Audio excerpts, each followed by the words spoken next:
Benvidos á corte do director. Hoxe vouvos a contar a miña visita á casa de Franco. No 1938 xuntáronse varios franquistas e crearon a Xunta Galega polo Pazo del Caudillo. Mellor dito, la Junta Gallega pro Pazo del Caudillo, para mercar o Pazo de Meirás e darlle a Franco como residencia personal do xefe de Estado. Como Franco quería que fose a súa casa a título persoal, no 1941 fixeron unha escritura fraudulenta simulando a propiedade personal do mesmo. Na visita podemos disfrutar de pezas famosas como as roubadas ao Concello de Santiago do mestre Mateo. Agora devolva. Devolver o qué? Tamén hai cadros míticos que puidemos ver nos libros de historia cando estudiamos. Unha das cousas que máis me impresionou da visita foi a casa de Josefa Portela, convidada a vender a súa residencia familiar despois de que o seu marido fose represaliado e que lle contou á súa familia en plan, non vos metades en movidas, pero esa casa que vedes aí dos gardas da casa de Franco era a nosa casa antes de que nola compraran pola forza. O cal fixo que a familia investigase e se dese conta do fraude que existía coas escrituras do lugar. Outro tema super curioso é a casa de bonecas a tamaño natural que era completamente funcional e tiña servicios que durante 1938 non tiñan a maioría dos españois, como era auga corrente, luz, unha cociña de leña, etc. Afinal de contas, por que alguém não pensa nas criancinhas? Un feito curioso foi que o Pazo Barroco de Dodro foi tamén ofrecido como residencia para o señor Franco. Entón, como o señor Franco non quería ter dúas residencias de verán, desmantelou o Pazo de Dodro a cachiños e levouno a Meirás, onde se construíu uns maravillosos bancos coa fachada do Pazo.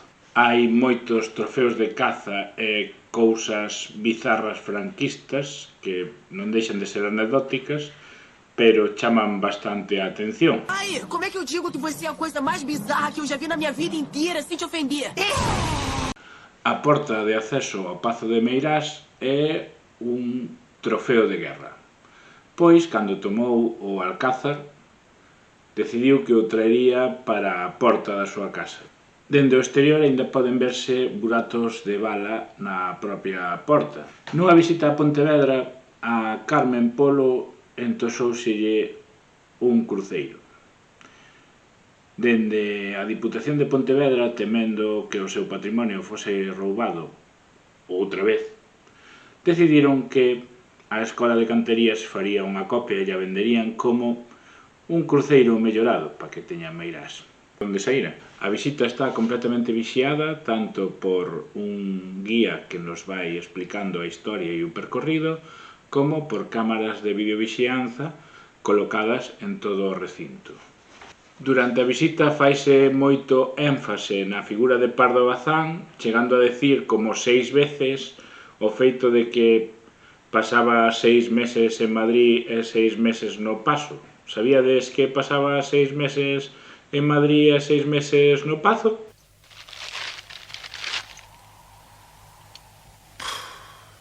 Deixovos na descripción do vídeo un enlace ao Inventario do Patrimonio do Pazo de Meirás, un documento técnico realizado pola Consellería de Cultura, Educación e Universidade da Xunta de Galicia que inclúe 616 bienes dentro do interior do inmoble e 81 no exterior.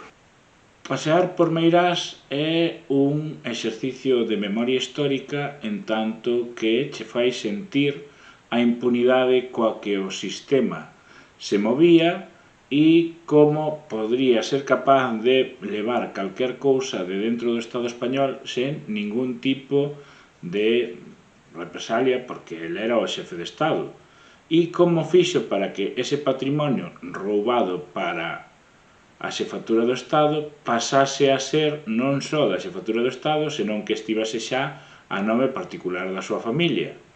Unha técnica moi usada polos dictadores en xeral, pero que che revolven as tripas cando vas paseando e vas vendo todo aquilo que debía de ser de dominio público e estivo secuestrado até os nosos días.